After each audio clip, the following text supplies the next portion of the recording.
I'm back again. Come on, Ian, man. Come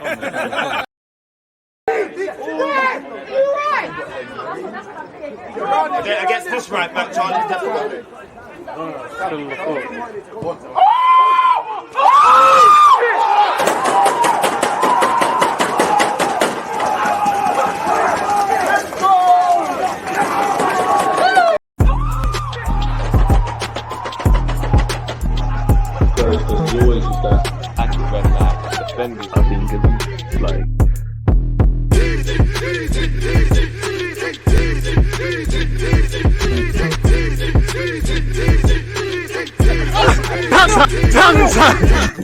Are we live? Of course we're live. People, Deluded, I'm back again. Thank you very much for tuning back in. By now, you already know what me and Statman are on. You know, Wednesday, Friday, Wednesday. Unfortunately, he's a Man United fan, but he knows ball. I like his opinions. I like him as a person. So we thought it would be best to, you know, kind of hit you lot with regular content. What are you saying on this Friday afternoon? I'm good. That Ian Wright thing is so cold, man. It's so cold. I'm going to keep telling you. Right. Oh, Ian. Oh, shit. Yeah, Ian. Oh, yeah. Huh? Your boy now, innit? I don't know about my boy. You know, I got friends in a lot of high places still, man. We're coming somewhere. I don't know. No, I'm playing, man. I'm playing. One love to Righty. You saying, bro? I'm good. How are you? I'm decent, man. I can't lie. I don't think you do things by coincidence.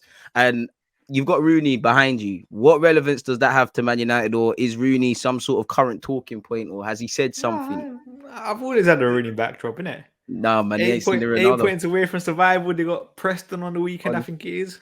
Got a relegation battle to survive, innit?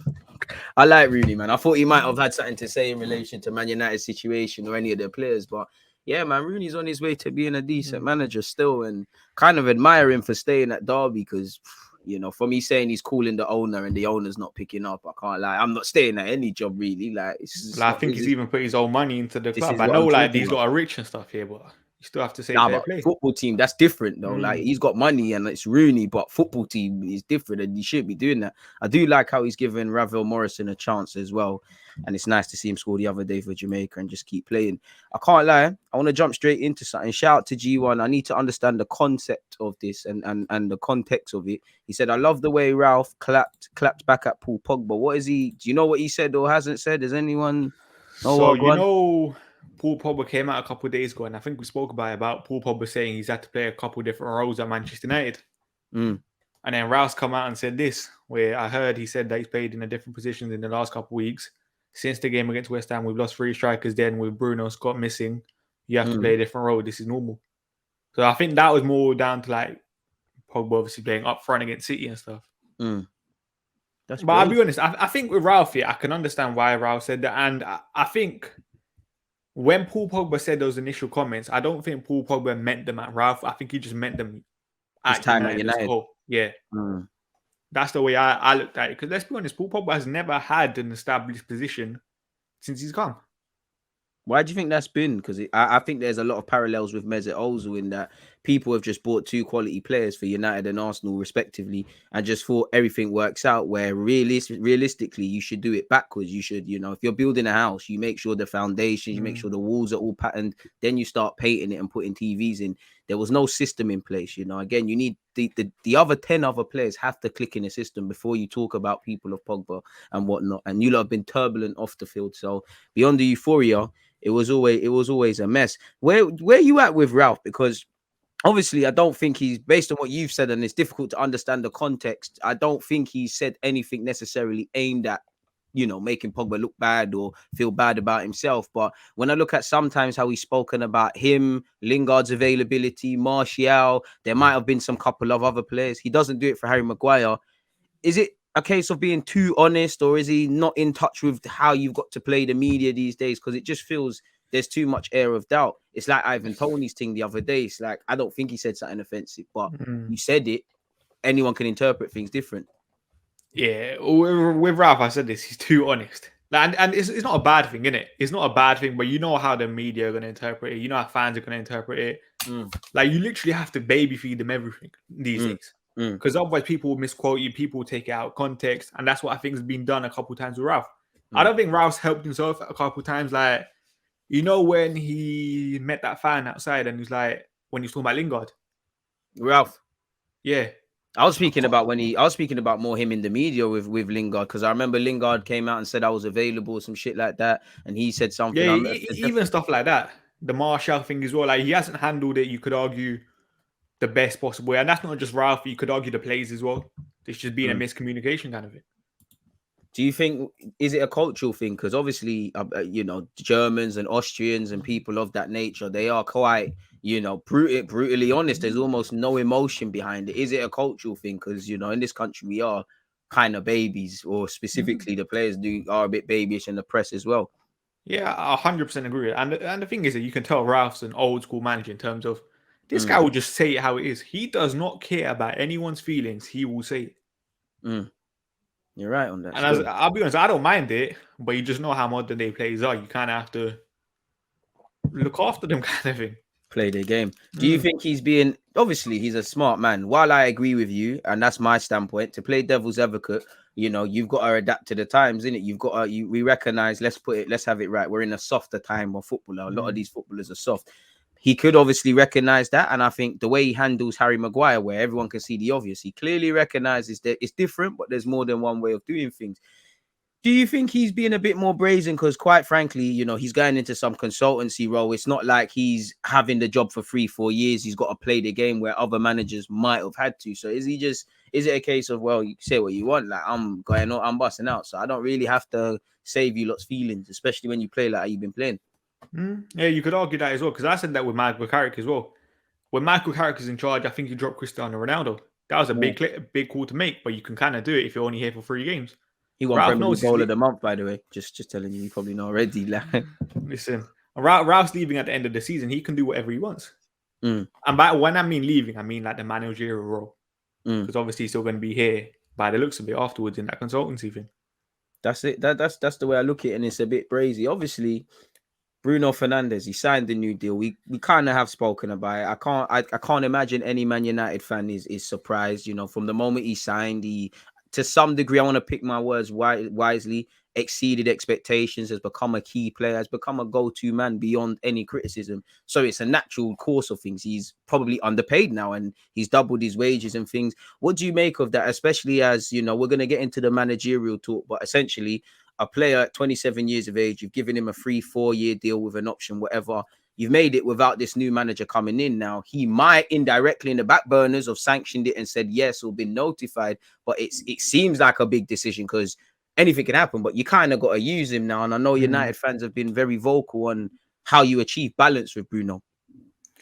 I think the thing is with Bruno, with the new contract thing, am I happy Bruno staying? Yeah, I don't have a problem with him staying. My problem is United, there was a report that came out, I think Simon Stone might have released it a couple weeks ago saying the new contracts are on hold. So for the club to say that and then give Bruno, for the club to say that and then give Bruno a new contract. Yeah, but is he known like that though? Because he's a journalist, obviously. No, but Simon Stone, I think it was Simon Stone. He has links with inside the club. Is it a David Ornstein thing, basically? Yeah. He works for the BBC, I think. Okay, so he's a mouthpiece. Okay. Yeah. My logic is, if the club said that, why then give Bruno Fernandes a new contract?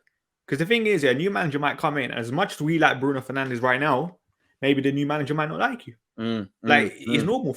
Managers prefer a different style of plays. And say if Ten Hag is the manager, people have doubts if Bruno is going to be Ten Hag's guy. Like, it's normal. Every player is not a guarantee under a new manager. So for the club to do that, for me, it doesn't really make sense. But at the same time, if I'm Bruno Fernandes, I said this, I'm on £120,000 a week. The players are more than me, doing less. I can ask for more money.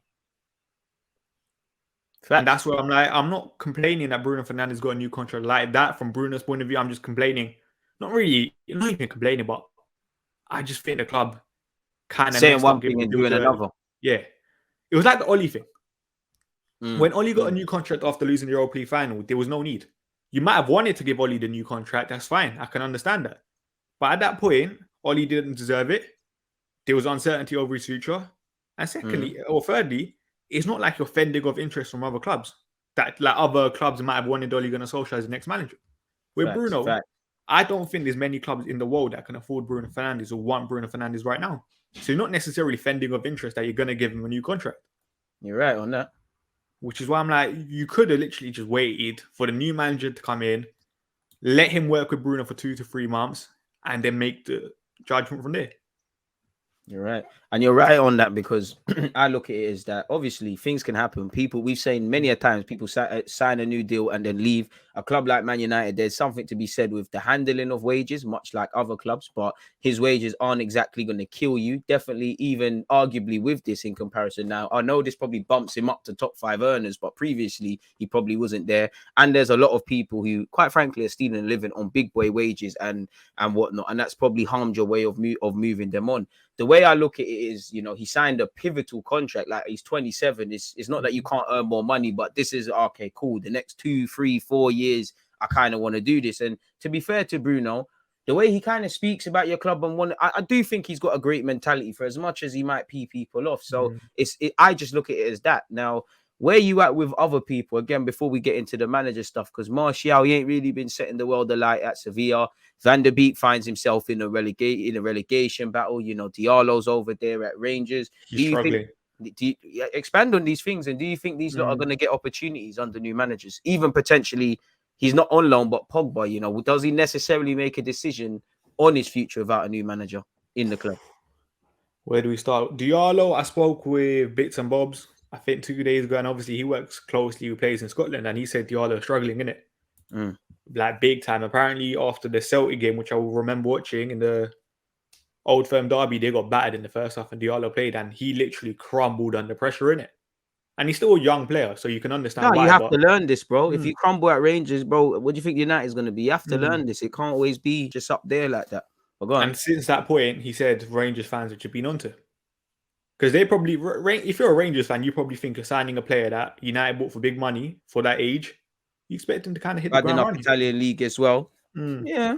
And that's why I think he's struggling. Maybe he needs another loan, or maybe say Ten Hag comes in, say Poch comes in. They might favour him. You never know. But I think it's going to be a learning curve for Diallo this season. I think obviously it hasn't gone the way we planned, but there's always positives to take in my eyes. This is it. This is it, especially for a young player. You're right, man. With Martial, like, as much as I criticize Martial, I think everything's just going wrong with him right now. Like, I think he's getting a divorce now as well. Fucking hell, bro. Yeah, off the pitch. Bloody hell. Sevilla fans were on to him the other day. His performances, let's be honest, with Sevilla haven't really blown everyone away. He had that injury at Sevilla as well. He's got the Ballon d'Or clause, right? This guy. Like, it's tough with Martial now, isn't it? And don't get me wrong, I think Martial is probably time to move on. But we need to see where he goes, innit? Because he's on big money as well. I think he's on over £200,000 a week. How many teams can afford him? As much as I run bands, I wouldn't give up on him yet, man. I know it's getting late in the day. I don't know for being world class and all of that, but I do think he could offer you something. Even Mark, you know why I think it's time to part ways with Martial? And I said this with Rashford. What made Martial very, very good was his unpredictability. That he could take players on when he's playing on the left, for example, innit? Right now, when you watch Martial, it's the same thing every single time. He gets the ball, cuts in, passes it off. Cuts in, passes it off. It's very, very simple. There's been no footballing, I'd say, evident footballing IQ to a significant level improvement with Martial, much like most players. Now, the thing is, I think Martial has the footballing IQ, but it's kind of like, I don't know if he trusts his body enough to take players on. Because, you know, with Martial, he's got a lot of injuries as well recently. That's the thing as well. He's a quality player, man. It's just like you said, he can't buy luck at this moment. But I wouldn't give up on him necessarily. I think all of these players should at least initially, obviously Pogba's one hands are tied, but at least first couple of weeks, probably the first month of pre-season, honest conversation with whoever this manager is. If you hear anything that isn't clarity, then you've just got to keep it moving. No, but I feel like with Martial, he's literally just checked out United, because he even said with Ralph, when Ralph came in, he didn't even give Ralph a chance. Like, in terms of to go. Yeah, he said, I'm gone straight away. Yeah, but if you're saying the form isn't amazing, the wages and whatnot, reality is for some point, like, I don't know his length of contract. You've got a contract United. You might go off on loan. They might let you go on the cheap, but you've got to do something. So he's gonna have to, whether he's checked out or not, he's gonna have to probably grow up a bit. He probably needs this change of scenery. It's probably gone a bit stale, but I still think there's a player in him, man. Where you at with Rashford as well? Because it seems like people are getting onto him, or certain sections were getting onto him for just being on holiday. I know Gary Neville was vocal. Yeah, that I said I disagree with it. Like, what players do in their spare time, that's up to them. They're still normal human beings. That I disagree when people get onto him. But it's kind of like with Rashford, similar to Martial. What made you good? What made Rashford good was his directness and explosiveness, taking people on. Does he do that anymore? I feel like he's lost a yard of pace kind of thing. Injuries taken part of injuries affecting him again. And I'm like, can I see the old Rashford coming back? The answer is no. Bloody hell. Is Rashford going to accept being a bench player right now? In my eyes, I don't think he would want to, even if he should. Because he's not a best left winger. He's not a best right winger. He's not a best striker. Where you at with Van der Beek then? And Harry Maguire? Van der Beek, from what I've heard, I think he's struggling at Everton as well, isn't it? But at the same time, on that for someone who doesn't like have a clue what you're on about there. So obviously Van der Beek's now at Everton on loan under Frank Lampard, which is not going to help anyone because we've seen how Frank Lampard's organised midfields before for Chelsea, literally leaving N'Golo Kante as a 6 alone and having literally no one helping him. So that's where I'm like with Van der Beek. I'm not going to judge massively on his Everton loan. I think Van der Beek, because let's be honest, we haven't really seen much of him at United. I feel like he gets time under the new manager. He's someone I'm willing to give another year to. So out of the three, well, did I say wait? What we said? Four actually. Rashford, Martial, Diallo, Van der Beek. If you had to give the most chances to one, you'd say Van der Beek. Yeah, just because I feel like Van der Beek's the hardest to judge. Yeah, I hear you. Would you make a Gary Neville as a manager? And have you seen his 5-point plan? I mean, a man said as a manager, as a pundit, we all know he's a shit manager. But in terms of his would you make of him in general? And what do you make of Gary Neville's things? Because I think he's a self-fulfilling vacuum. He says all the right things. He's very much a politician. He's listed a 5-point plan for the Glazers to reset Manchester United. He said, stop taking dividends out of the club, which I don't necessarily think for an owner or anything is a bad thing necessarily away from the Glazers. Sell 500 million worth of shares to supporters to pay off the debt. Knock down Old Trafford, build a new stadium and sell naming rights. Build a new training ground to compete with rivals. And he's invest 100 to 150 million a year into a sporting project. With that, my opinion is with Gary Neville, I feel like what he said was right. But at the same time, I hate Gary Neville, innit? You just don't trust who has come out. But at the same time, like, he is right in terms of, I've always said it, in terms of infrastructure, we are miles behind everyone else. Yeah. Like, you're looking at, for example, City. City have one of the best academies, one of the best women's teams, like, in terms of facilities and stuff. Like, you saw... The roofing as well. Yeah, United's women's team manager left last year because of the facilities. Like, this is Manchester United football club we're talking about. That's a disgrace. That's unacceptable. Like, they were saying they didn't even have toilets or something. Like, how is that possible for a club of this stature? This is the thing. You lot just recently got a women's game. I'd say that's been a problem with you lot. You lot used to fix problems before they needed to be fixed. You was very proactive. So, and I think a lot of that, much like us with Wenger, was these larger than lives. These managers really, when you look at Ferguson and Wenger, really manager was probably the lowest remit. They had to do so much more. And as you know, the game's past them. As I always say, I think managers, in my opinion, should be the most disposable in today's day and age. Every team should have a philosophy, how they want to play, etc., etc. Of course, every manager is going to do it differently, but it should be interchangeable. And I thought that's the way the game was going, because you see a lot of people are called head coaches, not necessarily managers, much like Arteta. He just got that. So I feel it's a lot of that. I think you're right, man, in that Gary Neville says all the right things, but it's like, I don't know, there's just something about him. It's almost like I doubt his integrity and things like that, if I'm completely honest. You know what it is? I feel like Gary Neville has lost a lot of faith in the United fan base after all the stuff that's happened with Oli. Like, he never really called Oli, and I think fans kind of got a bad image of Gary Neville because of that now. Was he right not to get him? No, he was wrong. Like, so I know he was a mate and stuff here, but at the same time, you're a pundit. You're trying to be as unbiased as possible there. When you're on Sky Sports, give your opinion on why Ole Gunnar Solskjaer doing bad, but you never called him out because you played with him. Like, I can understand maybe you don't want to be as harsh because he's your mate, but at the same time, say some of the stuff that you mean.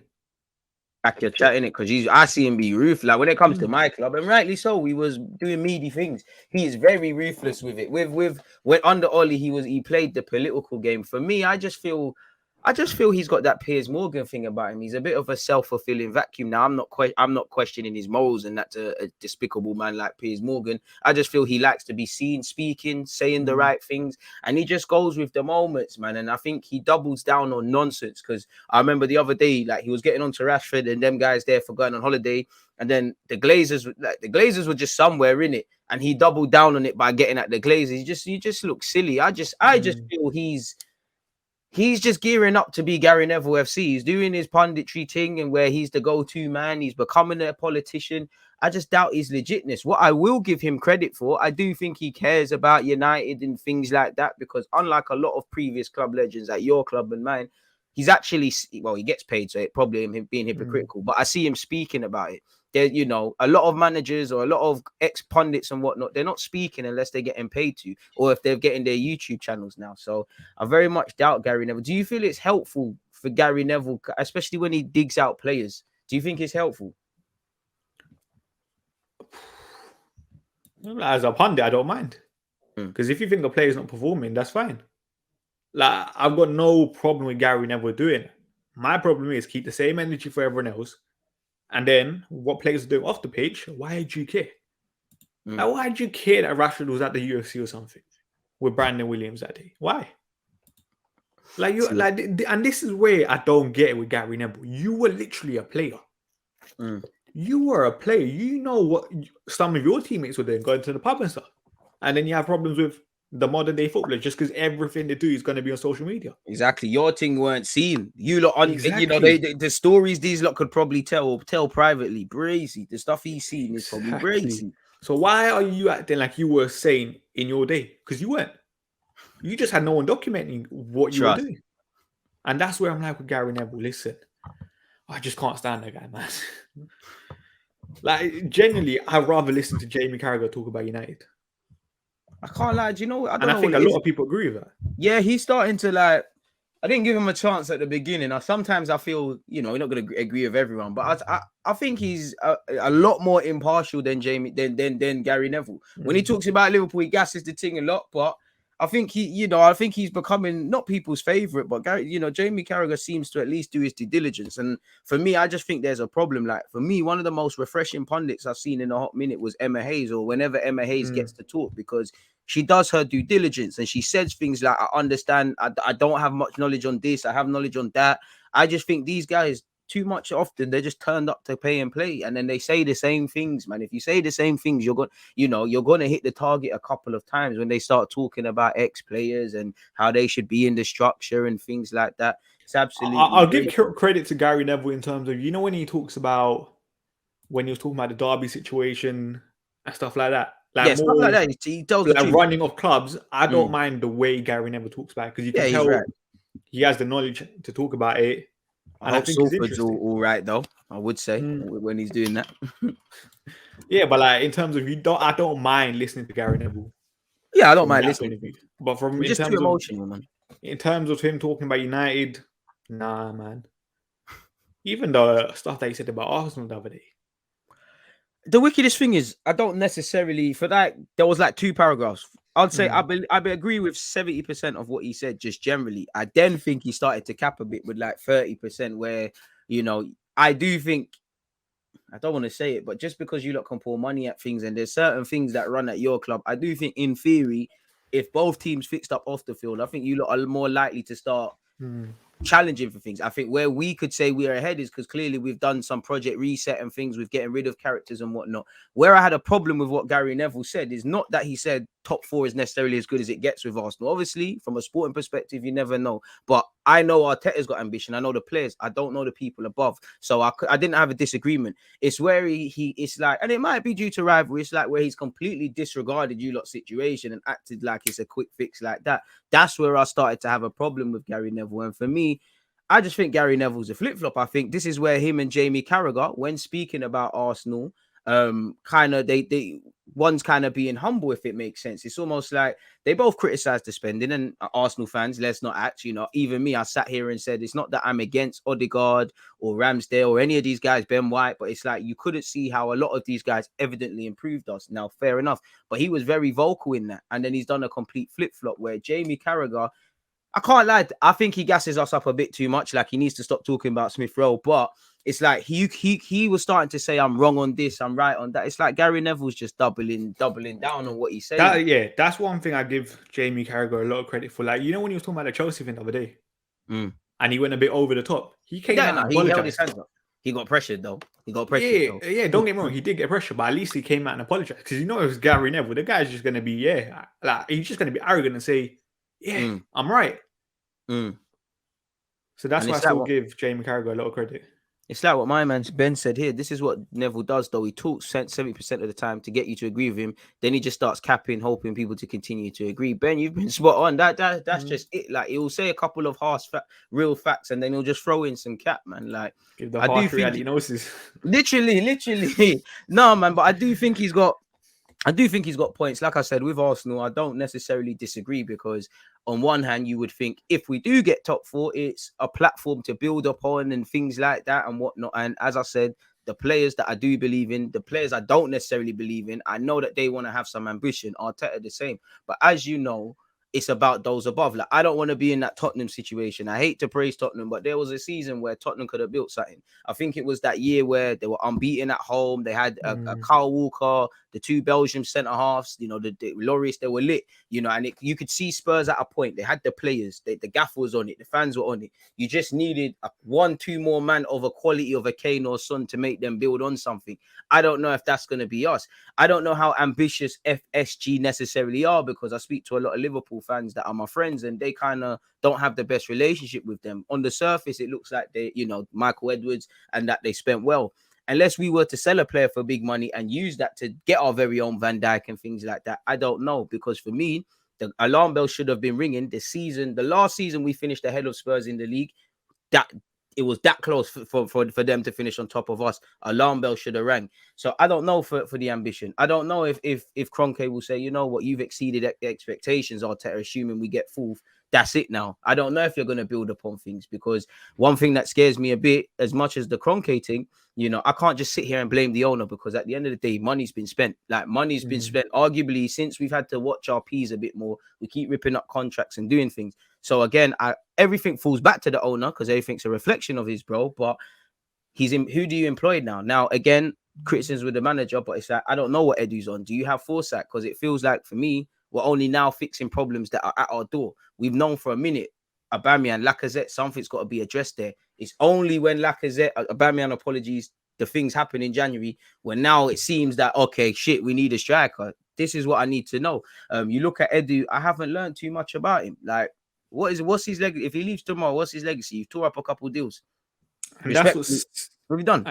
And that's what City do very, very well in terms of recruit. Exactly. As soon as City bring a player in, they don't need to bang in the first season. They never do. It's only the second season that you can. Yeah, and the thing is, because City have so much quality, they're fine with it. Like, look at João Cancelo, for example. João Cancelo wasn't brilliant in his first season. Rodri wasn't brilliant rubbed at Juventus or wherever he was in it. I can't remember, but it was slight rubbed. But the thing is, it was City. They had other players there that can play, and then they can learn. Same thing with Liverpool. Luis Diaz don't even need a bang right now. He's exceeding expectations, you could argue. He's had 6 months where, I'll be honest, he could have played bad and I wouldn't say anything about it. He joined in Jan as well. Difficult time. It looks like he's always been there. Facts. And that's what United do very well, because United do very bad in terms of, we signed Jadon Sancho right now. We need Jadon Sancho to bank. We signed Rafa Varane. We need Varane to bank. Where City is not an instant success that they need, kind of thing, because they've already got players for that instant success. Now it's just about kind of turning over the squad. And this is where I look at Arsenal, because, again, while it's all going great and stuff, there has to be an air of no romance around this. It's like someone like Cedric, respectfully, obviously, if you've turned a new corner, you're going to be the backup right, but that's cool. But without emotion and that Mighty Duck stuff, some might say, you know what, next right back has to come in. That's better than what you have. Someone might say, while it's great, Lacazette, it's not necessarily the wisest thing to give him a new deal. Even Xhaka, as harshest of critics, could understand that the guy is not terrible. You know, he's not what Arsenal need, but he's not terrible. We evidently know you need a number 8. It's as simple as that, really. And again, Arsenal, like with you, like Martial, we have our little guys you could argue you need to say bye to. Now, I'm a hypocrite because I don't necessarily want Ainsley or Reece Nelson to go because they're academy boys and whatnot. but there has to be an element of romance. You've shown you're not going to be the backup right back, Ainsley. We should have got 20 million for time ago and whatnot. And it's a bit like what we've done now. It's like, is it any coincidence? Now maybe some of these things were circumstantial, but we've now kind of have an idea. Everybody individually has an idea. Collectively, there's an idea. We're playing the same man. So and we're letting relationships build. So people are banging. Partey's now finally looking anything close to the Atletico man because he's got a job versus we bought you release clause, just go and play. We bought you Pepe, and Pepe is an extremely interesting case, but we just bought a man and think it for everything else and think it's just going to work. I think that's like what you said with City on and off the field. Pep can just focus on managerial things. Then what does he really have to really work for? Maybe trying to get Spurs to sell Kane or Haaland to come join them and go City. I think that's where our club's got to learn. And, Liverpool could look at Michael Edwards. I'm sure City got all them Barca, man. Arsenal, I'm not trying to make this an edu hate campaign. It's just, I don't know as an ignorant fan what you do, I don't know. The thing is, I've always said this, when you're on top, you want to stay on top and you want to add. That's what Chelsea, in my eyes, did wrong under, even you could argue, even under Conte and Jose. When Chelsea won a league, did they like that summer after maintain it? Go and sign the best. Because you're on top. You literally have the luxury of signing the best. Champions League and signed Hazard. This is what United need to start doing. And even like Arsenal. Say Arsenal do get top 4. Go for one of the best strikers. See if you can do it. I'm not saying you can. But that's where it's scary. Just try it. But that's where it's scary because for you, me, and fans and that's where it should be like, yo, okay. You could argue that let's have it right. We're not lucky to get 4th because we earned it, but it's luck in the sense of no one had Arsenal in their top 4, even the most hopeful. So you've jumped the gun. Everyone's going to invest, grab a striker, but we might look at that as well. We're ahead of schedule, really. Darwin Núñez, for example, a lot of big clubs want him. You got top 4 and say United don't, and I know United linked with him as well. You should be all over him. That's it. What do you make of you got that power over us? Yeah, but you lot have the money. You're United as well. But in terms of the footballing point of view, you got Champions League. We're gonna have Europa League. What do you make of Darwin Núñez, anyways? Because as you said, he's linked with you, man. He's linked with us. He's linked with Spurs. We seem to all be linked for the same dons, like Núñez, Telemans. I think we've both been linked for Lautaro Martinez as well. And half of these guys, because you lot allegedly looking for a striker, no? Yeah, I think with Darwin Núñez, I've said it, I haven't seen enough of him in it. The way I've seen certain people hype him, saying he's like Cavani, kind of does worry me. I'll be honest, because that's the last guy I want him to be like. But at the same time, I've seen other people say he's a good player in it. So I just want to see him with my own eyes whenever Benfica play next. Would you make a Cavani? Because he looks like he's injured again.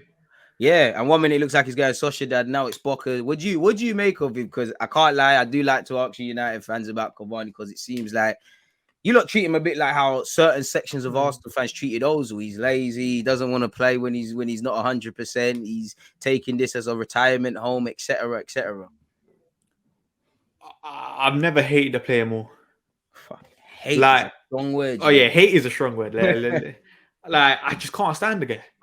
I literally cannot stand the guy.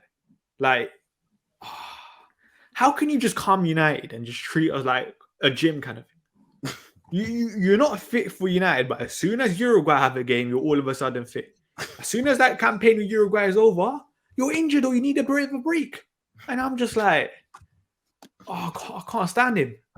Like, you're playing for Manchester United Football Club. You were offered to every big club in Europe, and we were the only ones stupid enough to give him a contract. You should be grateful to us in a way. This guy mocks us left, right, and center, and this fan base still suck him off, some of them. Pause. No, but it's true. These hot breads love Edison Cavani because he runs around. He runs around, innit? And I'm just like, come on, man. Don't get me wrong. His celebration is cold. That little archery. Yeah. Archery thing, celebration. Yeah, it's a sick celebration. But other than that, come on, man. Because I know, like, this guy just gets me mad. He gets me mad. And the thing is, with Cavani, like, even a lot of people liked him last year. I'll be honest, I've had the Cavani agenda in it. The moment he signed, I didn't want it. I said that at the time. He got the number 7 shirt that season. I wanted Jadon Sancho that summer. We didn't do. We gave Cavani the contract. £10 million agent fees on deadline day. Short-term signing. That's all it was. And United gave him another year. And then signed Cristiano Ronaldo as well. Would you make of that? Because apparently, you know, Ralph did keep him though. Man was ready to dip. So I assume if I go back to last January, it did look like he's busting out. And I remember vaguely as a neutral, Ralph Ranić kind of saying in the prayer, I want to keep him, this and that. Would you make of that? This is if my it problem. Is Ralph's decision, bro. Like, why did Ralph want to keep him? Like, this is where I'm like with Ralph. From what it seems like from outside, you didn't keep the same energy for everyone else, kind of thing, innit? Like, you were begging, by the looks of it, Cavani to stay, but you didn't beg Anthony Martial to stay. Like, and I'm not saying Martial is better than Cavani or whatever. Yeah, I'm just saying. You're understanding the logic. Can't understand the logic better yet. That's what I think a lot of United fans were confused with at that time. Bro. Boy. Like, you know, Edison Cavani's missed more games than he's played this season. Yeah. Like, as an Arsenal fan, he's been injured more times than he's been in the matchday squad. How is that possible? No one's even asking Edison Cavani to start. Just be on the bench for 10 minutes. That we can bring you on towards the end if you want to make an impact. Selling a lot of shirts, surely, man. There's got to be a logic behind him. So commercial. He might be, you know. He might be. Like, this guy's probably massive in Uruguay, and United, like, from the higher ups, probably love him. Probably, isn't it? Because do you know what it is? He's a likable guy, but it's from the things a lot of United fans have said, and especially the fact of if he has played for Uruguay more for United, it's just not making much sense. Really, like, what do you make of, on that topic of Cavani? What do you make of Ronaldo? Because there's rumors Ronaldo's keeping it moving come the end of the season. I'll be honest, I think Ronaldo stays in. I think the only way Ronaldo leaves is PSG. Because I don't know. You reckon him and Messi could link up together? Or is it fantasy? I think PSG might want to make it happen from a commercial point of view. We know they're not the best run club in the world. And that's it. Where's the options for Donny? Like, where's Ronaldo's options? Because Juventus and Madrid, they're probably done. Yeah, I think Ronaldo's on over £500,000 a week. Are you really going to be paying that for a player that turns 38 next season? Unless you're on the marketing thing. And the thing is, like, you say that with most players, you're not paying over £500,000 a week for a 37-year-old. You're not. It's crazy. And imagine the player power at PSG if Ronaldo adds to that dressing room. There's no point going there. Unless you're Pep or just Zidane, someone that's as big a name as the players, there's no point going there. Your job's myth. Your job is a myth at that club. And MLS, them man there, if they go America, it's techie for them. Rightly so. I can't lie. I don't think Ronaldo's going there, boy. I don't think he's on that. No, I still think he's good enough to play for a Champions League side, and he's proven it this season in my eyes. His branding is just killing him, man. Like you said, the P's and that. It's a myth. Like, does he really want to take a pay cut? The answer is probably no. You might as well just stay at United, innit? Then it's just up to United how we use him. Like, we can't be playing the guy every single... Like, we can't be playing him 2 games a week. We cannot be doing it. He ain't got it in him, innit? Do you think Ronaldo needs to accept that a bit? Because I can't lie, in every little comments now and again, I think he's starting to deep that as much as I'm Ronaldo and I'm superhuman and that, like, time catches up with everyone, I can't kind of play. And the other day he kind of had the comments like he like I said, these comments were previous and he's kind of hit back. He kind of said stuff to this season or this week along the lines of, oh man, you know, I will decide when I'm playing, no one else, sort of thing. He was talking quite bossy. I ain't gonna lie, he looked quite tired for Portugal. He got an assist, but you got to tell your bro, stop doing step overs, man. Like, Ronaldo's a legend, and that it's done, fam.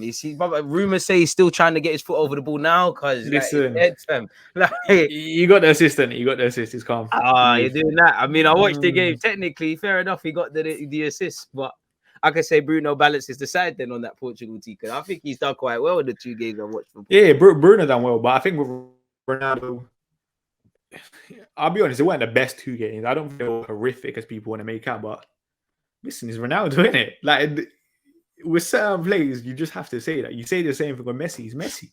He's Ronaldo. Like, once you have these players, how do you not play them? Like, as a manager, it must be very, very difficult. See, that's the thing, bro. That's the thing, because it's just like, if I was a top manager and Ronaldo and Messi became available, I'm not going to lie, I'm going to sign Messi. And I'll probably sign Ronaldo, but then, and it's going to sound stupid, but then again, would it be necessarily the right decision to sign them? You're causing more problems. Yeah, you're causing problems. You have to balance the team. Probably some players are going to hide in their shell and not do certain things because they got them. You kind of know how the script goes that you have to move them on, the outlay. is it necessarily the right decision to sign these sort of guys? Because how often, I think even Henry said it when he was getting towards his end at Arsenal. He's like, one reason beyond the obvious I decided to go was you could, and we had a younger side them times like 07. You know, he said a lot of players you could see might not talk back to me, might not show their personality because I'm Henry and all these things. But he said the minute I'm outside the door, you could see certain things. And for the collective, that isn't good. I know Juventus can't really talk bossy, but as soon as Ronaldo left, it's like everyone in Juventus's team was like, oh, yeah, we're better without him, man. Saying that, look where they were. So, yeah, man.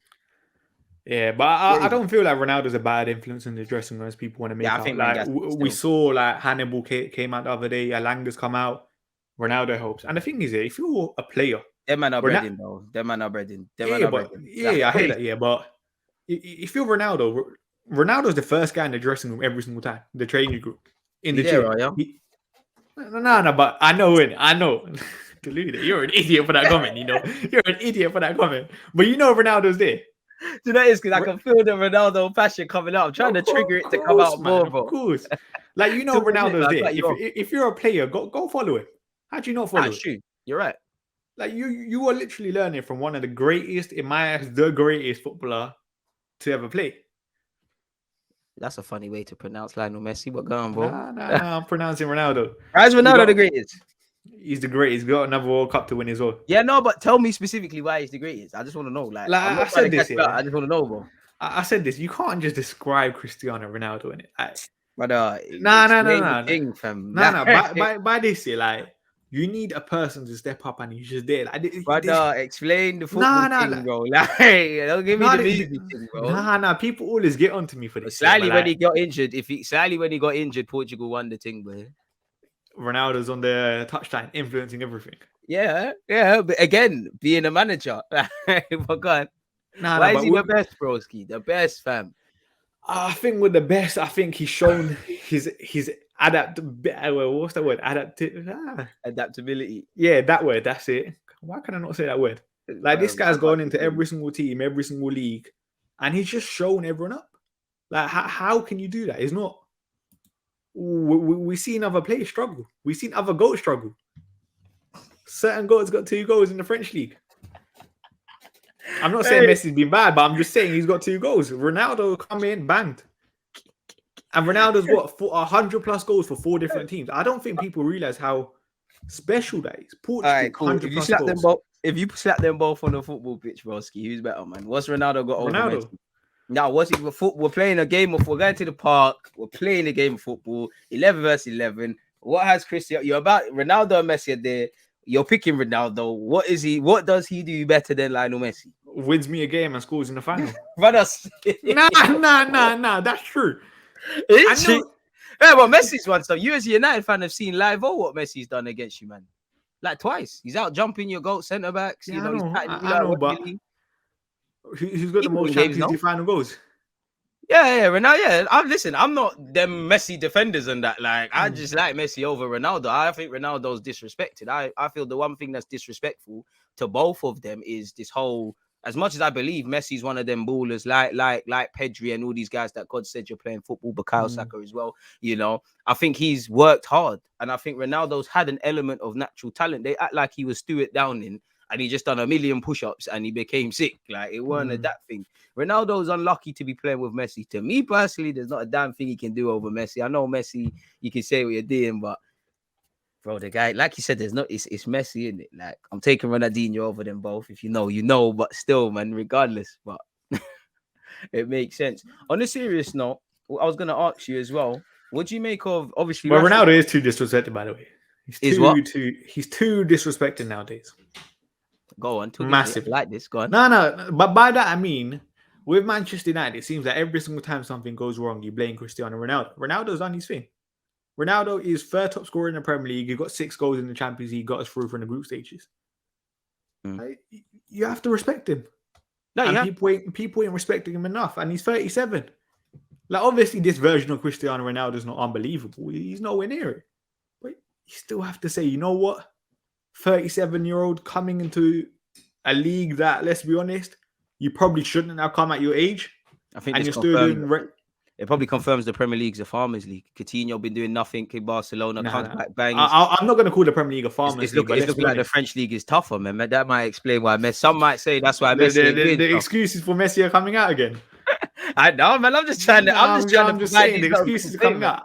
I feel like Ronaldo does have a lot more pressure than Messi in it from the outside. Like Odegaard struggled at Real Madrid, came Arsenal, he's banging. The Premier League might be light still. It might be light. They might say that. No. Listen, you just have to respect Cristiano Ronaldo in it. Like you could argue Messi's a better footballer, but at the same time, come on now, you could argue. No, I'm just saying you could argue Messi's a better footballer, but you can say Ronaldo's a better goal. You can say Ronaldo's a better goal. You can't look me in my face and say Messi is not a better footballer. No. I said that. You could fine say Messi's the better footballer, but if I'm picking a player for my team, I'm picking Cristiano Ronaldo. No, I hear that. You're right. Still, like you could say that Ronaldo, he's got that. Like man's just gonna get over the line sort of thing. I like that Luis Suarez moment. Yeah, he's a clutch man. The invincibility factor about it. I said invincibility. No, but you know what I mean, innit? Like you know, sometimes you say, like, especially younger Ronaldo, you got Ronaldo in the picture 1-0 up straight away. Nah, Ronaldo was a joy to watch, been a joy to watch. Like you said, disrespectful. Like as an Arsenal fan, unfortunately, you know, I've seen him twine us bare times. I'd say the most iconic moment is when he's just absolutely fingering paws Justin Hoyt, just tearing him in the new one, like just ripping him to shreds, really and truly. You know, Ronaldo. You know, one thing where I think Ronaldo gets disrespected massively is when people just think Ronaldo is just a goal scorer, even in his prime, was just a goal scorer. Anything but that. Just go watch clips. Last 5 or so years, bro, he's kind of been that. No, but even at, you could argue Juventus to an extent, he wasn't just a goal scorer. Real Madrid, even towards the end, he wasn't just a goal scorer. Right, he still has a lot. You still have to respect what Ronaldo's done. I'm not having that, man. No. But when I say just the goal scorer, like people just think he poaches in the box. He's just a poacher kind of. Nah, he was doing that for a minute. Still, you're captain. Man, I'm not having that. I'm not having that. Listen, Ronaldo only at this point, you know. The amount of times I've met this guy, incredible. I think the only time I've seen Ronaldo not do the stat padding thing is with you, man, right now, because he can't, because no one's gonna create the goals. That's why I think he's forcing it really and truly. But and the thing is, there's nothing wrong with just scoring goals. Like I like that about Ronaldo because you need to adapt. He hasn't got the legs. He's scoring goals. I know what the agenda thing, but for myself, the best Ronaldo for me was obviously the skillers, the licking in free kicks, just banging it against Porto for 40 yards. The first half of his Real Madrid career, he still became a goal. You know, he's probably got more iconic moments since he's declined as a footballer with the Champions League success. I respect that as well. Ronaldo is a goal. Like, you know what's funny? Go on. You know what? And this is where I'm like, Ronaldo's more than just a goal scorer kind of thing, isn't it?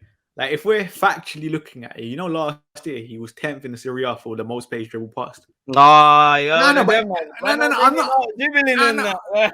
Listen, I'm just saying, when people think he's just a goal scorer, he's done a bit more than that. Heat maps and that. Listen, sixth for progressive carries last year as well. Oh, you're 9th for carries into the final third. You're shameless. First for carries into the penalty area. Hey, you're shameless, you know that. No, I'm just saying, listen. But no, trust, we got eyes. Ronaldo. yeah, you can. I have eyes as well. Don't get me wrong, I have glasses here, but at the same time, tell me about got ball pressures and that. Nah. Listen, Cristiano, one day they'll give you your flowers. That's that shameless Mesut Ozil's randomos because of the kilometers thing. That is, yeah. No, I'm not having that. I rate it though. You're under Gary Neville. How can you criticize Gary Neville for social then? Come on, man. Because listen, he's a pundit. I'm not getting paid for this. You're a pundit, fam. You're the no. But I'm just saying, listen, I'm a fan. I'm not meant to be unbiased. Gary Neville was meant to be unbiased. No one's telling me to be unbiased. I'll speak how I want, and I'm backing Cristiano Ronaldo until the day I die. I saw the guy live as well, you know, by the way. You just had to get that in. My goal right there. I'm speaking now. That Messi live, man. I can't lie. My goal is not these, man. Still, I was gonna. You made me forget what I was gonna ask you. Who else do you ride for? Ronaldo's the won this award as well, by the way. Won this award. What award? What's that? The best. That's dead, man. Come on, what is that? No. The best. That's it. Nah, the best. Hey, man, are bringing up them FIFA awards. I swear Lewandowski got one of them things. No, listen. You can see it says the best. Yeah. There's rumors you said that to him. So. Listen, they should have let me like give the guy the wood. Nah, you deserve some. What players do you ride for like this guy, man? They can't just be Ronaldo. There must be someone like this. Oh, you know, in terms of youngsters right now, is Musiala. Yeah, but you don't think no one needs to ride for him. He's just lit though. Like, yeah, but no, I genuinely think he's one of the best youngsters in world football. Innit? Like, I don't think he gets enough flowers. Who else would I ride for? Let me think. Like Ronaldo. I don't think there's anyone like Ronaldo, innit? Like, Ronaldo's just unique. He's just a GOAT. What, not even Wazza? Pause as well, hundreds. Nah. Yeah, he's only Ronaldo, I think. Well, like someone Kylian. Said, I'm on the Kylian hype still. No. Don't get me wrong. I think Kylian Mbappe's top 3 best players in the world, innit?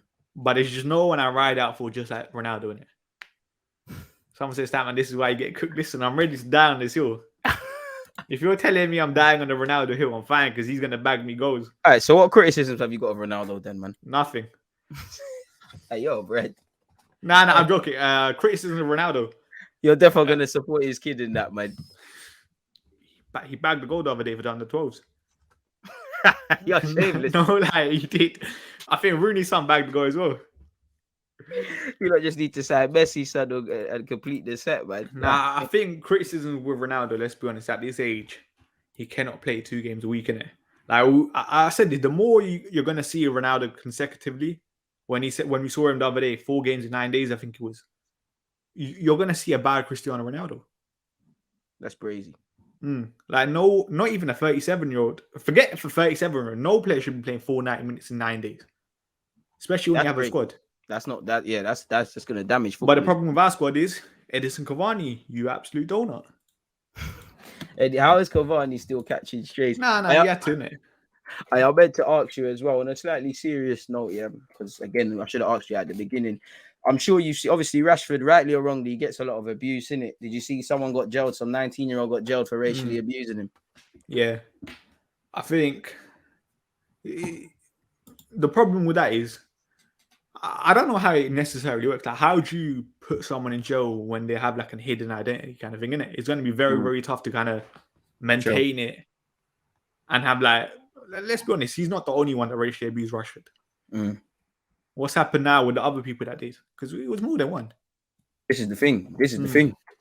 It's like, he must have lacked in it. Like, he's clearly not hidden his profile very well, or something's gone on. For me, I'm happy with it because probably if you're chatting shit on the net, have the energy in person, and you know, respectfully, I mean, I would say the worst place to probably be racist, especially against someone black, would probably in this country not be prison, bro. So unless you've gone to a Quay one, be a bit sensible, or the jailers do your thing. You know what? I just don't like the social media thing because I just feel in the day and age we're lucky, you know. Footballers will reply to tweets. You can do things. We find out transfers before, but I feel like that movie, with great power comes great responsibility, bro. I feel while social media has been used for a lot of good, obviously there's neeks, there's people that are racially abusing, man, that are moving mad, and it's just not nice because it robs people. What have you made of the 5 subs rule as well? 5 sub rule, I will allow it for 1 year if it's to do with player welfare for the World Cup. Ooh, you don't seem like a fan of the 5 sub rule. Nah. Why?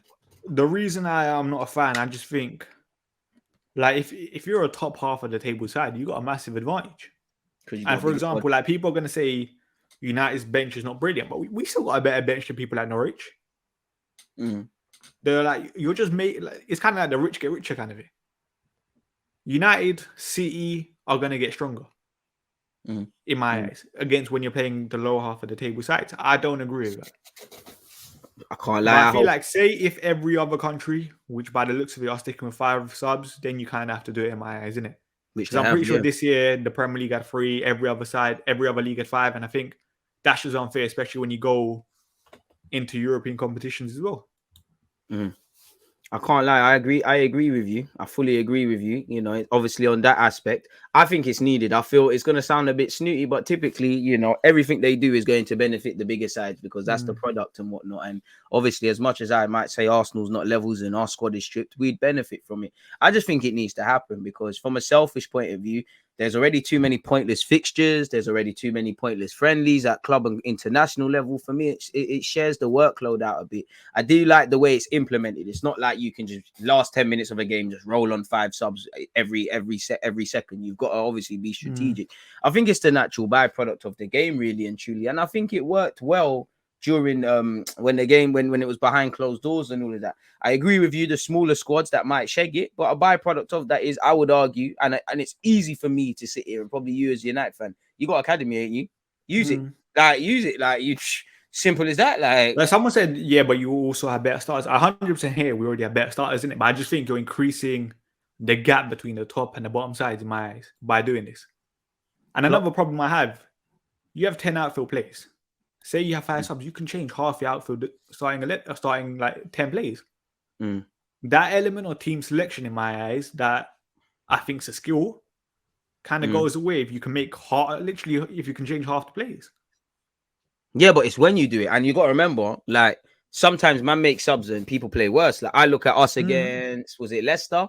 You know, Pepe came on and arguably he made us worse, really. And he's losing the ball. So you could argue that it's not necessary. It's still a game of skill. You still got to make the right subs. You still got to make the subs at the right time. You've still got to think, because you can make 3 subs when you want, but you can't do the rest. It's crazy. You 100% still do, but I feel like in a way it makes it easier for managers. Yeah, of course, it makes it easier for a lot of people. I genuinely think team selection is a massive part of football. If you're taking it away in a way and making it a bit easier for managers, I just don't like it, because I want to see good battles between Klopp and Pep, for example, or even like the lower half of the table sometimes get the top half a game. But arguably on that point, let's just say Burnley got City, right? Burnley are beating City. There's 5 subs. Burnley are beating City. I'm sure they will not object to bringing on 5 fresh legs. A game like City, where even if they were to win, they're running up and down and chasing the game and things like that. So they could probably benefit. It's just for me. I hear that, but I feel like, fine, would you say we might get less shocks now between the smaller sides being the big sides? No, because we still had plenty of shocks during the COVID season when it was there, man. Yeah, but and this is it, you know. People just, that's what I'm saying. Just because it's there, you don't need to use it. Like, you could harm the team. Sometimes not making subs helps as well. Sometimes, go on. You've seen Pep sometimes this season. You don't even use the sub in the game. He don't even use the subs. What was the game? Palace, who were they struggling against? They struggled. Yeah, somebody they were struggling, and you was thinking, "Right, they're Sterling on the bench." Or he made the subs too late. Let me see. It might have been Everton, you know, or was it Southampton? I don't know who it was, but City, someone gave City a mad game, and Sterling was there. He wasn't bringing on none of them. Yeah, now, City against Palace, he made 0 subs. Yeah, one of them games there. Yeah, it was them, in fact. Big up Crystal Palace for that. Less of that on Monday, though, Palace and Vieira. I don't know. Hey, man, Vieira has to nice us, man. On that, we might as well get into the Premier League fixtures, man. Like, who you lot got? Let's start with you lot. You lot got Leicester. What are you saying for that? Anything could happen. Anything could happen. And by that, I mean, after an international break, it's always quite hard to call, innit? And that's where I'm like, say if we do get a win, it'll be massive. Because I'll be honest, I don't think we're going to get top 4. But if we get a win, we're 1 point away from you lot play on a Monday against Crystal Palace. Anything could happen in that game against Vieira, who you've already not beaten this season. You drew 2-2. But who's for us? I never knew. I don't look at the league table. I can't. Not this humble thing again.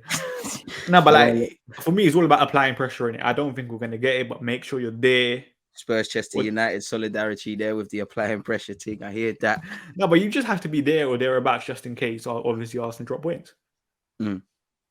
What do you make of it from a tactical point of view, though? Like, what do you make of Leicester? Because it seems like they half turned their form around now. They're not going to have the season they've had previously, but it seems like Brendan Rodgers has found a quick fix. I'm not going to lie. They look a bit frail defensively. For me, it looks like they're in the summer. There's probably a lot of surgery. They've had some injuries. Their back 5 isn't really that stable. You know, Vardy, it looks like out again. Vardy's out. Deeney's gone. Telemans, is it with every good game? He's focusing. With every bad game, you're leaving. What do you make of them from a tactical point of view? Obviously, they got the academy. Drewsbury Hall's come on the scene. They got Harvey Barnes. He actually looks right. Whoever plays right back. What do you make of it from a tactical point of view then? I'll be honest. I feel sorry for Leicester and Brendan Rodgers. I know a lot of people are not going to say that, but Leicester have been very, very unlucky, even like the last couple of years in terms of injuries.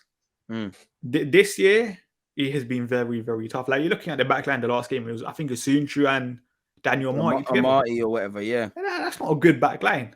James Justin, I think, obviously, he's had trouble with injuries as well. I actually like him. Castagna's been having like more trouble with injuries. It's very, very tough. And I think someone like Vestergaard, when I seen Vestergaard play, I don't think he's kind of settled in kind of thing, how people would have thought. Yeah, I think Johnny Evans has been a massive, massive miss. I said this. I think Johnny Evans is one of Leicester City's most important players. Right, still, but I can't disagree. So what? Let's look at the Premier League games to come. In fact, just before that, what do you make of do you know what Laporte said about United? I haven't even seen this.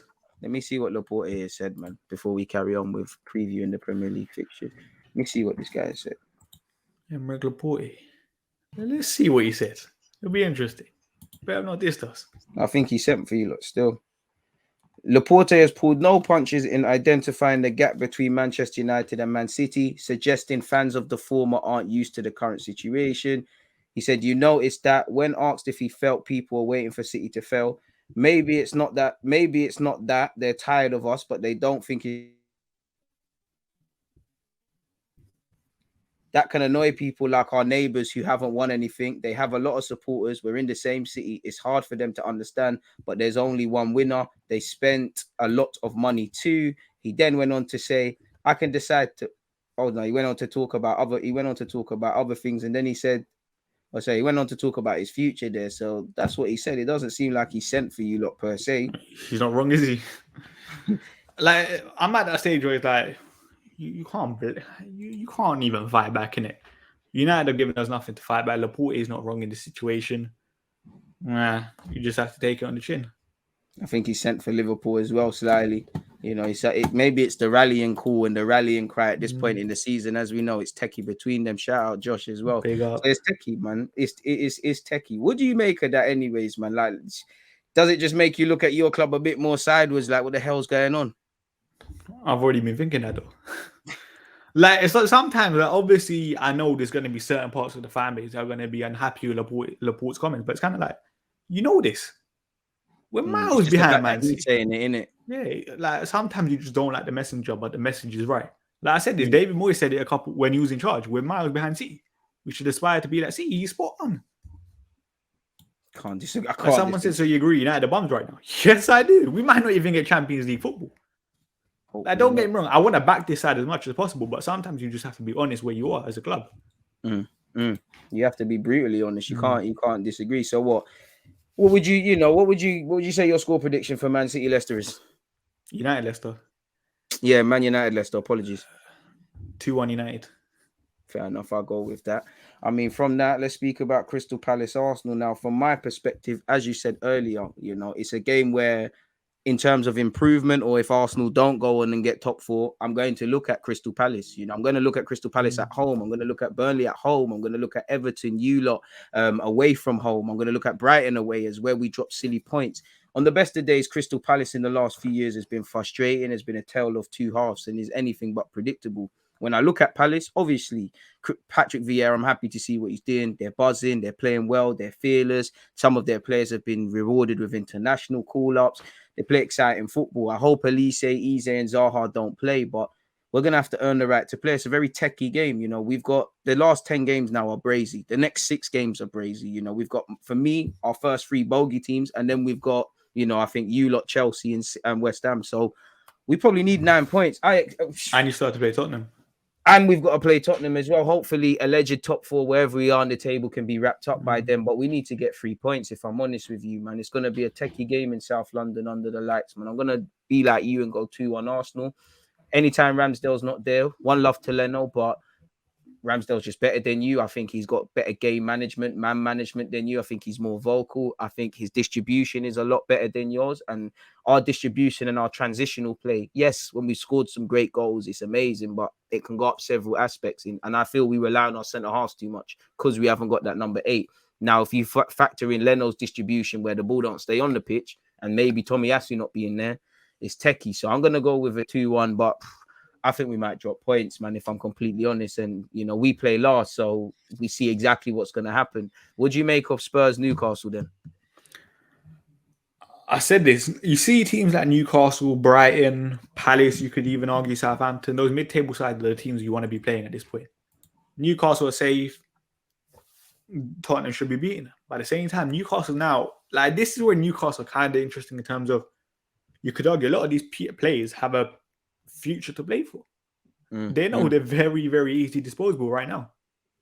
Facts. And that's where it's very, very interesting. And that's why, hopefully, from like our point of view, Newcastle perform and try getting a result. But I think Tottenham have won the last 2 games in the league, innit? Yeah, and that's why they had back-to-back wins for the first time in a minute, and all of a sudden they're the best in the world, such as the media darlings. I hope Newcastle does something against them. Respectfully, I think it's long. I hope Joe Willock can. I know Eddie Howe's men have been doing all right. I hope they take that same energy that saw them robbed against Chelsea, but I expect Conte's men to just handle their business and probably what I don't know, man. It all depends how Newcastle set up. Eddie Howe's no idiot. He might not necessarily just be expansive. I'm going to go 2-0 Spurs. Would you make a West Ham Everton? It's a brazy fixture. It's a David Moyes derby, bro. Both teams need 3 points, really, for West Ham in the top 4 race, for Everton to stay in the bloody league. You fancy West Ham in that, innit? You fancy West Ham. I said this. I don't rate Frank Lampard out. It's the Lampard derby as well. I don't rate Frank Lampard at all, which is why I'm not giving them a chance. Do you know what? I'm going to go against you, As robbed as you Everton really been, think West Ham? No. Everton Something just tells me, because you know what it is with West Ham, as poor as Everton are with, and I agree with you. Something just tells me West Ham looking shaky right now. So I just think that might be a bookie one. I'm gonna go 1-0 Everton. I think they might be due something in that game. Something just tells me something crazy. Would you make that game's on a Sunday 2 o'clock, innit? I think Sunday 2 o'clock, and then Spurs 4:30. We're on Monday at 8 p.m. You man are tomorrow. I still trust West Ham, innit? I don't know for them, man. They looking sly suspect now. I can't lie, man. Obviously, West Ham are probably more focusing on the Europa League, which they've done extremely well with. And obviously, they're playing Lyon on Thursday, I think it is, isn't it? This is what I'm saying. But maybe, you never know. The players kind of have a point to prove in terms of starting against Lyon. So maybe they might just give it a bit more. Lanzini suffered no serious injuries when his car crashed and whatnot. Would you make of the Midlands derby, Wolves versus Villa? I bet you go for Wolves. Obviously, the gaff is Gerrard and whatnot. You can't be supporting them Liverpool men. I don't know. That's a tough game to call because that's 8 versus 9, I think. It's techie. It's a techie one. It's a techie one. Who's at home for that? Wolves. You're gonna fancy Wolves because of the home side. I got 1-0 Wolves still. That's tough, 1-0 Wolves, although Coutinho might just do a Mazza. Ramsey might just keep the agenda going. I'm going to go with 1-1. I think that's a hard game to call. So what, you went 2-1 United. I went 2-1 United against Leicester. I went 1-0 Everton. You went for West Ham. What'd you give it? I'll go 2-0 West Ham. All right, I went 2-0 Spurs. What'd you go for Newcastle Spurs? 2-1 Tottenham. Obviously. And Crystal Palace Arsenal, I went with 2-1 Arsenal. 2-2. Listen, you just have to, innit? Hey, man, I'm not even, you know what? I'm never going to put bad United energy into the air. Where you at with Leeds South? Actually could be an entertaining game between Leeds and Southampton at Ellen Road. That could have goals in it, slightly. Because Jesse March has looked, maybe he might have not got the results, but in terms of performances, they haven't been too bad. Even when I watched them against Leicester, I think that was his first game. I think they lost that, but he weren't too bad. And I swear to be Wolves and Norwich. They've pulled off a couple things, man. I'm still going to fancy... That's a tough one, you know. It's a techie one, man. I'm going to go with 1-1. I think there's goals in that, man. I'll be football always humbles us, but I think that could be a 2-2, 3-3, because they both play very emotional football, bro. I'm going to go 1-1. No, 3-3 is capping. I'm going to go 2-2. You got 1-1. Chelsea, Brentford. Come on, Brentford. You know what? Positivity into the air. 1-0 Brentford. If I had to bet money, probably 2-3-0 Chelsea, if I'm honest with you. But I'm going to go 1-0 Brentford. I'm going to win 2-0 Chelsea, innit? I'll be honest, I hate Brentford. Why? You know, after Thomas Frank came... That's such a weird one. Why? After Thomas Frank came out with his comments after the United game. Oh, he talked mad about us as well, man. Yeah, exactly. I'm just like, yo, relax yourself. Like, I'm literally praying on Brentford getting relegated. I know it probably won't happen, but maybe next year. I'll be there. Man's onto them. I fully look at Brentford's results every week and pray they lost. That's like me and Burnley. Yeah, I because just you want know Burnley to Brentford, go. they're low key. They might just slightly be in the relegation battle. They are in it. It's just Brentford, Everton, and Leeds, in my opinion. These men are lucky that I just think 2 teams are going down in Watford, Norwich. I think Burnley will finesse their way out of it, but they might. I want them to go down, so I think them lot are safe. If I'm honest, man. Anyhow, Brentford get relegated. Where you at with City, Burnley? I'm gonna go 3-0. Man City 3-0. Burnley 3-0 City. I'm going 2-0 because I think John Stones and Ruben Diaz are both out in it. Swear. I swear they are. I know John Stones obviously went off injured for England and stuff, A innit? couple people need to come out my FPL team still. Yeah, Where I'm you going at to go with 2-0. Just Brighton, because Norwich? Brighton, Norwich. You know, Brighton are such a funny side. Because I I can't swear, predict that Brighton one. are on some mad losing streak right now. The last win They're, was against Watford, I think. they're crazy. Let me see a couple teams' last 5 fixtures, man. I don't even know if Brighton have won in the last 5. Brighton. Brighton are 30. Oh shit, hey, stat man coming clutch. Brighton's last 5 games, 5 L's. Oh Yeah, shit. because I think they played Tottenham last. Yo, they lost 3-0 Liverpool, to Burnley. Newcastle, They lost United. They lost. Look, they lost to Burnley 3-0, 2-0 to Villa, 2-1 to Newcastle, 2-0 to Liverpool, and 2-0 to Spurs. Boy, what's going on with Graham Potter's men? I keep up the shit for him because next Saturday, us and Brighton, 3 p.m. We need that. Absolutely need that. To be fair, Leeds is form. 2 wins. You were right on that. 2 wins in their last couple of games. Crazy. West Ham's patchy though. West Ham's. I'm looking at West Ham's form. They're patchy, bro. Look, what's West Ham got? A draw, 2 losses, 2 wins in the last 5. It's a bit patchy. You lost form's not the worst, you know. 1 loss in the last 5. It's not but under Ralph, we don't really lose in it like that. Oh, yeah, we got a lot of draws though in that run.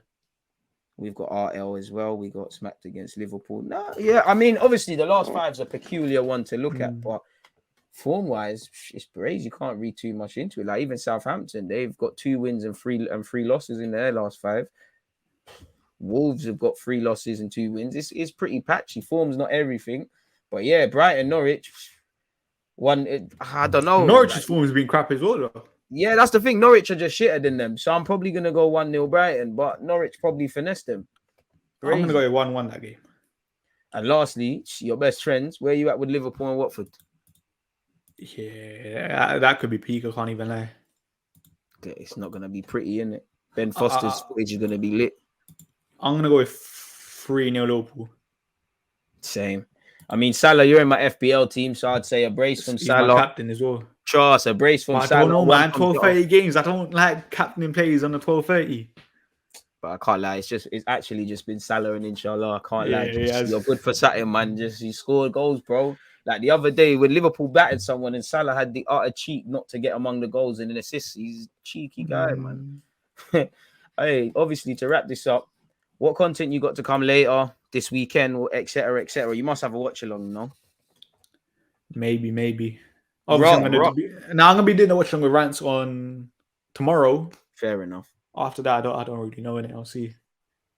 So what? No schedule, no new content to come. I was thinking of doing the Ajax game tomorrow, innit? Because I'm like, I want to watch Ten Hag, innit? A bit more. Hey, shit. Just on the topic of Ten Hag, don't let me let you get away without that. Apparently, Ten Hag's been speaking.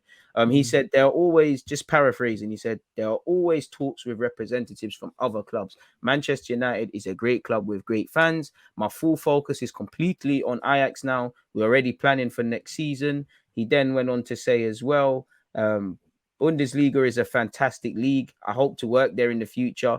My time at Bayern was fantastic. And then he always said it in the past. He said it's nice when your name is associated with Bayern, but there was never an official request. He then went on to speak about Gravenberch and Missouri probably leaving the club as well. And he also said, in football, you never know. I don't want to rule anything out. I know that in football, everything can change from one day to the next. If at some point I should decide to take the next step, I hope that Ajax people will understand. I've sat down with Ajax after every season, and this year again I can say that Ajax and Ten Hag are very happy with each other at the moment. I need all my energy for the final games. Anything else would just be a distraction. Boy, what'd you make of that? I think it's just a normal stuff that manager will say, innit? I think he said the most there. He said a lot, but nothing, and he's not said Like I'm those- staying, I'm going. He's done that. He's done the best. So like he's those media trained answers kind of thing, isn't it? Like you Literally. know, like for him, they're in a title race right now. They're not gonna. Literally. They still might not win the league. I know they're top right now, but I think PSV are second. I think They're onto them. Who just announced Ruud van Nistelrooy as their gaffer for next year as well. So that's where I'm like, obviously, yeah, something else to concentrate. And I don't think United's going to be at the top of his priority. He wants another league. Because the funny thing is, yeah, and I said this, imagine if Ten Hag doesn't win the league, how would United fans react then? This is the thing. I would like to see how United fans act when they realise that I'm not saying he's not a good manager in preview, but he's not got a magic wand. Like, it's not just going to come in. Exactly. Everything is fixed and whatnot, especially when there's nothing wrong with it, but a lot of people are not watching a man. And then when the hype train is there, you're not going to give the man a chance, where it's going to take time to install what he's doing. And as I said, crucially, to a degree, it doesn't matter about Ten Hag if the people above him are on a joke thing with recruitment, with scouting, with fixing up contracts, with providing the man everything he needs, really. You know, I would say for United, as I keep saying, not to use Arsenal as an example because we haven't necessarily turned the corner, but you lot probably need to just commit to the manager when he's got bust-ups with players and things like that. You know, like with rightly or wrongly, you know, we picked Arteta over Aubameyang, we picked him over Ozil. I think you lot need to do that. It feels like Ranić's got the easiest one because he's busting out. Too many managers have had to kind of play the game, where at United, I think the next manager just has to be able to just, as much as he can, focus on the pitch, bro. Like nothing else, just what you're doing on the pitch. Facts. But then that's just up to the fans, isn't it? Giving the manager patience and how people higher up in the club react. This is it, fam. Because let's be honest, there's going to be a period if Ten Hag is the new manager next year that it's just going bad. We might have lost 3 games in a row. How are the fan base going to react? And that's what I worry for, because people, I feel like, I said this to you before, I feel like the expectations of Ten Hag are very, very high from this fan base. This is it. Would you make of this? Because it kind of goes with this. If United go on a 3-game run, how will United's fans' energy change? And obviously, what do you make of your running as well that you've got in your last couple of games? We still have to play Liverpool away, which for me, I think that's just a loss, isn't it? We have to play Chelsea at home, and I think that's towards the end of the season, which could be interesting depending on what else Chelsea have. There could be an FA Cup final, Champions League final. You never know. So maybe their priority could be somewhere else. That's not the case, but go on. No, but like say if they are in a Champions League final, maybe they might rest a couple of players against us, focusing on that game. You're right. So I still feel like that could potentially be a winnable game against you lot on the 23rd. We'll see. Crazy. We'll see. Because I'll be honest, I don't think it's a foregone conclusion that you lot beat us. And obviously I'm going to say that, but we've already beaten you once this season.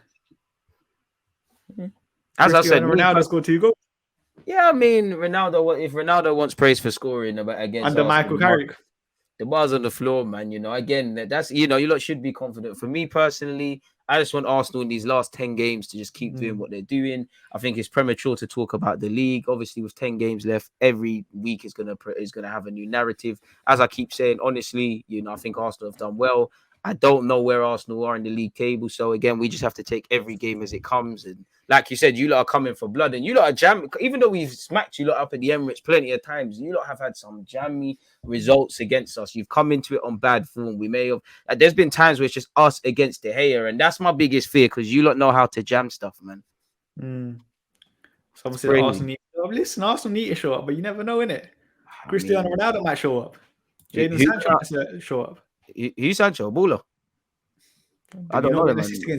If you ain't got double figures in the Prem, you can't talk to me. If you ain't got double figures goals and assists, talk to us nice. Talk to us don't nice. Worry, don't worry. You want Smith Rowe to score with his weaker foot from outside the area again? Allow it, bro. Like, hey, you want Martinelli to rip man again? Were you doing that when David Hill was on the floor that day? Allow it, bro, mate. That's your play to the whistle. I didn't see anything. I have to watch the replay. I didn't see I was focused on the ball at that time. So I don't know what happened in that game, bro. We'll see. April 23rd. It's going to be massive. It's going to be massive. You lot ain't got VAR again, bro. You lot tried to rob us when we drew at Old Trafford one season. You lot tried to shag Aubameyang. No, I can't wait for April the 23rd, the week before. Hopefully, we're both in the top 4 race at that point. Because that shows together are going to be brilliant. Because I'll be onto you. Mate, and you better run your chest as well that day. Listen, if we win, as I said, if we win or if we get top 4, not that I know where we are in the table once again, you're going to see a villain. but it's a humble. We'll see. We'll see. When there's reasons to chat shit, I'm gonna chat a lot of shit. We'll see, innit? I want it.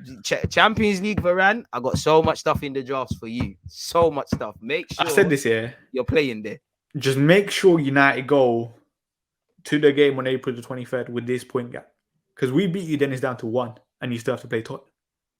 Just make sure United don't mess about. Arteta, please do whatever voodoo you've been doing, please. Nah.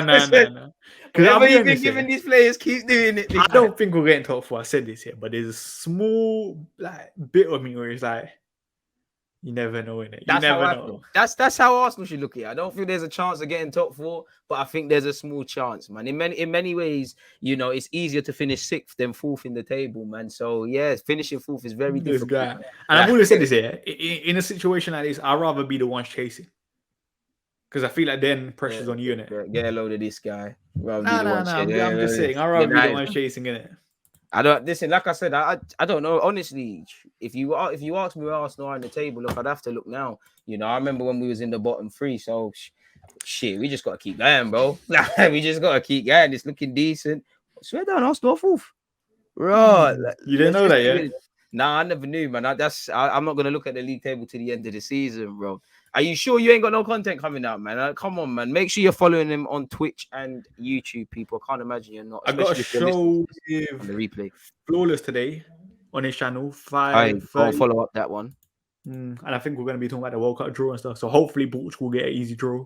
This guy's shameless, man. You just have to get that in. I'm trying to start padding that tournament, What, Ronaldo's on 7 World Cup goals, I think he is. This guy is shameless. It goes down to even the group stages of the World Cup. I have to respect it, man. No, but realistically, you want Portugal to get an easy draw in it. I don't want Ronaldo playing in a group of death like he did in the Euros. Which, by the way, he got through. By the way, you just had to get that in. Top scorer in the Euros as well. By the way, I mean, if you hate Ronaldo, they played Germany and France, performed. Yeah, he's got 7 goals in the World Cup. Not too bad. Hopefully, we get up to 14. Hey, this guy is shameless and he's got receipts to back it, man. I can't lie. It's been a great one. Obviously, people, do not forget, Wednesday, Friday, Wednesday. Wednesdays are on Statman's channel. Fridays are on mine. And next week's going to be a jam-packed day of content, a week of content, for both of us. Champions League watch-alongs, collaborative pieces, footy talk shows, do all the rest of it. Make sure you're checking your schedules. You're following both. And yeah, man. Obviously, Deluded's meltdown on Monday wins. I don't know about. Listen, all I know is I thought the collective goal for Arsenal was to finish top 6. So let's just keep focusing on what we're focusing on. I don't know about meltdown. Don't worry, I'm gonna get out of you. I am gonna get out of you. Well, you gotta stay humble. You're getting top 4. I don't know. Like I can't predict the future. I would like Arsenal to get top 4. I don't know. I just think we just have to keep doing what we're doing. Like I said, I don't know how many. Just the other day, I found out we haven't even conceded a goal from a corner as well. You lot hired a set piece coach in the summer. We did as well. I guess certain people's CVs actually make sense. It's all good. Oh, you're going like that, yeah? Comparing set piece coaches now. Don't worry, it's different. It's different. You man still compare Rashford to Mbappe and that. It's dead, man. Get out of here. You lot still running the Trent Alexander-Arnold to defend the Trent. Get top 4. I'm so desperate for top 4. Not even just for. You don't tell me the lot's good going forward defensively. Listen, there's nothing to laugh at. I don't know where Arsenal are in the table. Like Edu said, we have no targets this season, so we got to keep it true. Just keep working, bro. But on a serious note, people, before we just start dissing each other's teams, thank you for listening. Make sure you're following Stats platform. In relation to other content, I was going to play Football Manager at 4:30, but you lot are on me, and it's a World Cup draw. So from 4:30 or so, we're going to be doing the World Cup draw and looking at that. So it is what it is. Is there any channels to raid? Because I don't necessarily do this a lot, and you lot get onto me. Hey, Rance is online. Let's go over there. Let's go over there, people. So yeah, let's start that. It's doing its raid thing. It's always weird when I'm watching this, the numbers go up for this raid thing. It's weird as hell. Yeah. So yeah, we're raiding Rance's channel. I can't imagine some of you don't know he's online, or the majority have come from him and Statman's channel. So yeah, go and take that in. We're going over to Rance's show. People, one love. We're out. So yeah, just raided his thing. And let's close this live now. Get out of here, everybody.